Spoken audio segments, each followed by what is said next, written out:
Hi, hello, and welcome back to CRICSTATIC Season 3, powered by Wannabe, the world's first 360 degrees exclusive buyers only requirement listing portal.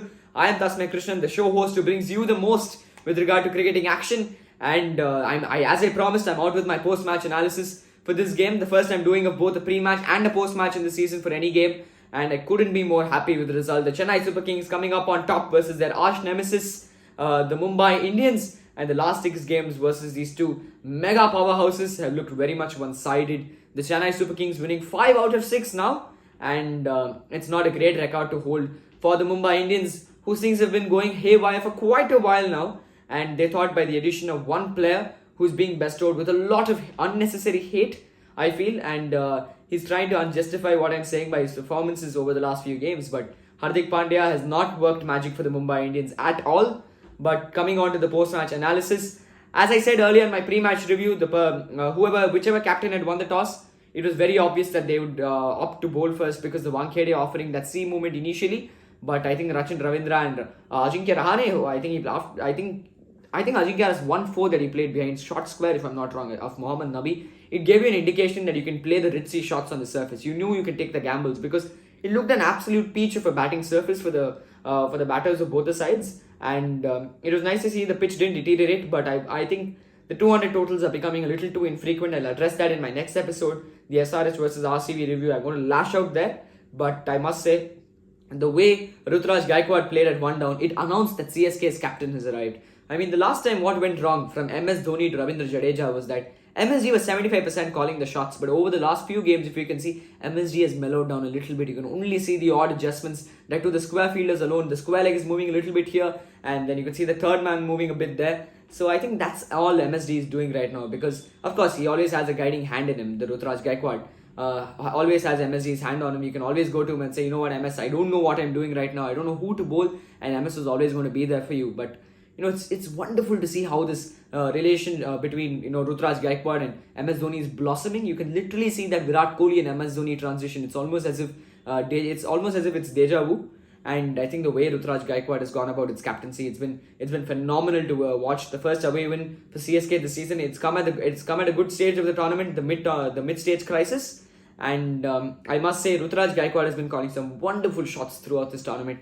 And he's not going to get the due credit because of MSD, the young wicketkeeper behind the stumps. But I must say, the way Rutu has gone about his captaincy, it's impressed me largely. And coming on to the analysis, the way he batted at number 3. Number 3 is one of the hardest positions to bat at. Number 3 and number 4, a lot of people will complain to saying that, you know what, the ball swings early, or how can you say this? The openers find it harder. Bowlers are coming off a fresh throttle of a spell. And then you can say the finishers, of course. The finishers, you can always say that they have to go for the runs from ball 1 and they are criticized if they don't get the runs on board. But as a middle order batsman, you don't know what to do. You don't have clarity. Do I go for the runs or do I defend? And that clarity, I think Ruturaj he eased into that number 3 position. I hope he continues to open for the franchise, but I think Ajinkya Rahane is not a bad option for the rest of the season. If you want someone to go out there and exploit the power play with a strike rate surplus of 160 for CSK in the last 2 seasons, I don't see a reason why Rahane can't continue to open. And that's about the openers. I think Rachin Ravindra has been having a few quiet games, but it's about time that he starts firing. Just a silent inquiry will be raised by the fans now. And coming on to Ruturaj Gaikwad, a few shots that he played were ecstatic to see. And ecstatic, CRICSTATIC, the wordplay is on today. So you could have seen that Ruturaj Gaikwad cleared his front foot, went outside the leg stump, stepped out, and I think Romari Shepherd was the bowler. I'm not too sure. He bowled it straight and he opens the face of the bat and it goes for 6 over cover point. And that left me absolutely mesmerized because that spoke volumes of the quality of a player. That Ruturaj Gaikwad is beautiful batting yesterday. When it was almost as if poetry was in motion. A few shots straight down the ground, a few over country, a few over long off. He was batting like an absolute dream. And a lot of maturity in his innings. You could see he was targeting a certain few bowlers. He was targeting a certain few overs. He was strategizing. He was saying, okay, let me go for 8 this over. Let me compensate the next over. And it's nice to see that CSK is utilizing the batting depth in the right way. They're saying that, you know what, we're going to go for runs from ball 1. And Ruturaj Gaikwad is doing a phenomenal job there as well. And then, Chami Shivam Dubey. I think it's the deputy commissioner of sixes for Chennai Super Kings in the kind of form that he is in. Just bottle him up and keep, because he's been going about his batting as if he was born to bat. And only if Dubey improves his bowling, I don't see a single reason why he shouldn't start ahead of Hardik Pandya given the current form, and given the current scenario of the hate that is being bestowed towards him. But I must say, the way Dubé is batting, the way he's taking on the spinners, he's really worked on the short ball. He was tested at times and he just pulls it wonderfully. And I think the plan was very clear to Dubé that let's target him on the body. Let's bowl Yorkers, let's bowl bouncers. Let's not give him anything outside the off stump. But Dubé made his own room, or at times he just stood there. Initially, of course, he was mistiming it. But then after a time, when they started bowling on the stumps, he just uses, wrists, and with the power that man possesses, I think 66 or 38 is a commendable innings. And he's really held key to CSK's success. A definite retention, in my opinion, if there's going to be 4 for the next season. And that brings us on to the next innings from the young wicketkeeper batsman MS Dhoni. I mean, what a knock. I mean, CSK win the match by 20 runs and MSD scores 20. How often have we seen this? Because an absolute crunch scenario, a clutch innings from the Thala himself. 20 runs of 4 balls, comes in, I think a strike rate of 500. I'm very bad in math, but then came in from ball 1, he just went berserk. And let's not forget, yes, the 3 balls were bad deliveries, but the 3 shots were nothing short of exceptional. He used the bigger boundaries. He had to go over the bigger boundaries of the ground in the first few shots. For the first 2 shots, the third shot, of course, he went over the square leg boundary, courtesy a horrible delivery and from Hardik Pandya. But the first 2 deliveries, the first one, at least on length, it was a little hard to pick up. He thought he would try to go over covers and get caught at sweepers. But I think MSD going straight there gave me goosebumps. It left my hair and my neck standing. It was that good of an innings. Probably the classiest knock, from Thala himself. And oh man, the more I talk about him, the more happy and the more my smile gets bigger and bigger, because he means that much to me. He means that much to the whole of India. And to see him fire like this in his swan song, it's something that I'm going to cherish for the rest of my life. It's nice to see him walk out. Nice to see him take that initiative and walk out. And he's bidding farewell to every venue. And it's the World Cup winning ground and a very resonant shot over that country fielder. So it's exemplary to see what Thala is doing. And coming on to the Mumbai Indians bowling, Hardik Pandya missed many tricks throughout the innings. He missed a lot of tricks. Daryl Mitchell, of course, didn't fire another inquiry that's going to be thrown at him. But Hardik Pandya, when your pacers are going for runs, why aren't you bowling the spinner? It doesn't make any sense to me. When your pacers are going for runs, Shreyas Gopal has picked up a wicket of Rachin Ravindra, trying to cut, courtesy a very good DRS call from a mature wicketkeeper batsman now, Ishan Kishan. You've got another very good spinner, Mohammad Nabi, 3 overs, 19 runs. Why didn't you bring him back? Are you trying to go with your same pacers again and again? Are you trying to tell them Bumrah bowled a quality spell, no doubt. But are you trying to say that, you know what, I'm going to bring in my pacers, let them go for runs, I don't care. But when you're in a scenario in which the players are going berserk from ball 1, as a captain, you have to go to your plan B. You're entering the match with a plan A, but you have no choice. At times, that's cricket. Cricket is all about knowing what is your second option and what is your backup option for your second option. Because everything happens on the field. There's nothing you can predict about the game, and for many sports that's the case. But in cricket especially, you don't know what mindset the player is going to walk out with. And when you've already seen a glimpse of around 4 to 5 sixes, and the ball is coming onto the bat like an absolute dream, to slow things up, to change the dynamic of the game, I felt Gopal and Nabi would have had good effect on the game. Rohit Sharma should have stepped in there and told Hardik, you know what, bhai, you're not doing the right thing right now. Let me bring in the spinners. No communication. I'm very, very sad with how MI has gone down over the last few years. My colleagues at Sportskeeda might disagree, but this is just to anger them even more. But coming on to the Mumbai Indians batting, is there anyone to address barring the Indian skipper Rohit Sharma, who played one of the greatest hundreds in the IPL, 100 runs of 61 balls, if I'm not mistaken, a knock of the highest pedigree. You can literally see him enjoy his cricket. It's very resonant to MSD in 2016 when he was representing RPS. Just got off captaincy, came out there and played some free-flowing cricket. He looked like he was batting on an absolute dream of a wicket. It was a paradise to bat on, but you could just see him. He was moving across the outside the off stump and pulling over the mid-wicket fence. He was moving outside the leg stump and going over extra covers. It shows that he's a man in form going into the T20 World Cup. And just imagine when you have Virat Kohli and Rohit Sharma opening the batting for you.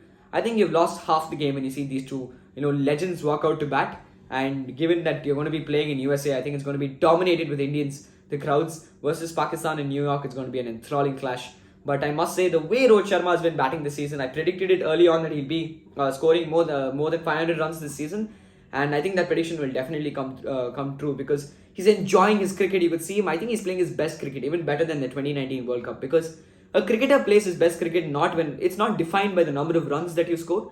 It's defined by how much you're enjoying the game, and you can see that enjoyment in Rohit Sharma's game. He's literally enjoying his cricket. I think he's just having fun right now. He knows that it's coming to an end. You have another 3 to 4 years to pull through. And he's just saying, you know what, these last 4 years, I'm just going to play my own game. I'm just going to go for the shots. and irrespective of what happens, I really don't care. And I must say, you know what, this game scenario is exactly what suits him the most. Go out there and go for runs from ball one, and he left the bowlers absolutely bamboozled at the end of the power play. From there on came the slinger, the junior Malinga, Matisha Patirana. I mean, what a bowler, what a buy from CSK, a replacement in 2022, and he's really taking the team's name up by notches, because he's coming in and with that uncanny action, very hard to face from that action. I can't contradict that, and he's bowling some beautiful deliveries. The ball to Shepherd was an absolute peach of a delivery, and he picked up 2 wickets to bring CSK back in the game. I think he bowled 4 wickets for 18 runs, if I'm not wrong. I think they were 70 for 6 at the end of the power play. I think Jadeja bowls 1. 8th over, they're 70 for 2.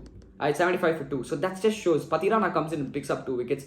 Completely holds down the MI's batting run flow, and then immediately comes back and picks up another 2. So he completely strangled that MI batting lineup. And having someone like Nuwan Tushara, I don't see a reason why he's not starting 1.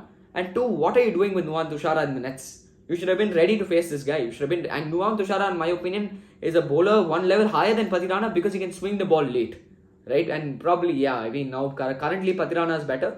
But if you develop Nuwan Tushara, he's definitely going to be a prospect to watch out for. And I really hope that they do that. I don't know what they're doing in that camp out there, because you can definitely see that things aren't okay. And there has to be some lines of communication between the coach and captain, and even former skipper, in fact. So coming on to the CSK bowling, barring Rohit's innings, it gave me goosebumps. And for him to not raise that bat after 100, that's why he's the Indian captain. So classy of him to not raise the bat. He said, you know what, the team is what matters more to me. A team man is the person who can carry the game forward. It's never going to be the individual who's going to say, you know what, I want to pick up 5 wickets, I want to score 50 runs. Whether it means you have to come out there and serve drinks, whether it means you have to be dropped from the team, whether it means you have to be non-instated as captain, whatever it is, at the end of the day, it's that team man out there who will win you the games eventually, whether you're starting or not. Even from the outside, the words of encouragement matter. And Rohit Sharma, an absolute team man, didn't raise his bat. He knew there was a bigger cost to achieve. And that made me, I remember in my hall, I got up and I started clapping, because that speaks volumes of the man's commitments towards the franchise, volumes of the man's commitment towards the sport. And I think it's only going to grow with time to come. So I really hope that Rohit gets back the good form for the T20 World Cup as well. And I really hope that India win this World Cup.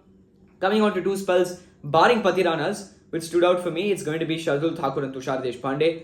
Tushar Deshpande, for the amount of hate and the amount of trolls that have come by for him after Kedar Jadhav, I think he's the only cricketer to be trolled in this fashion.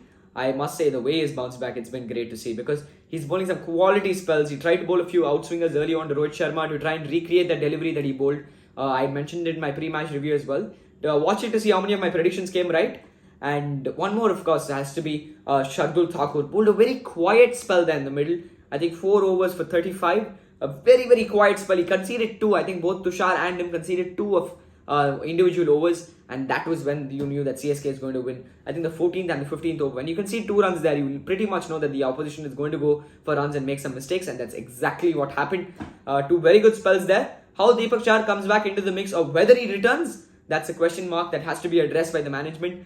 But CSK is sailing. I think they look unassailed throughout this campaign, and I definitely see them being in that top 4. MI is out, in my opinion. They're definitely not going to make it with this management. And I really hope that Hardik comes back to form, because he's a linchpin for India in the T20 World Cup if he is selected and is in form. If he's not in form, it's Dubey for me. And I've touched upon all the facets that I had to. And if I haven't, you can always let me know in my comment section. Once again, thank you so much for tuning into this episode of CRICSTATIC. Please do like, share and subscribe to this channel with like-minded people. And if you're a cricket aficionado, you can always DM me on my Insta account, Tasmay Krishnan. And you can also DM the CRICSTATIC account, cric_static on my Instagram. That's our official Instagram handle. Once again, thank you so much for tuning in. Signing off, this is the biggest cricket aficionado possible. Tasmay Krishnan, have a great day.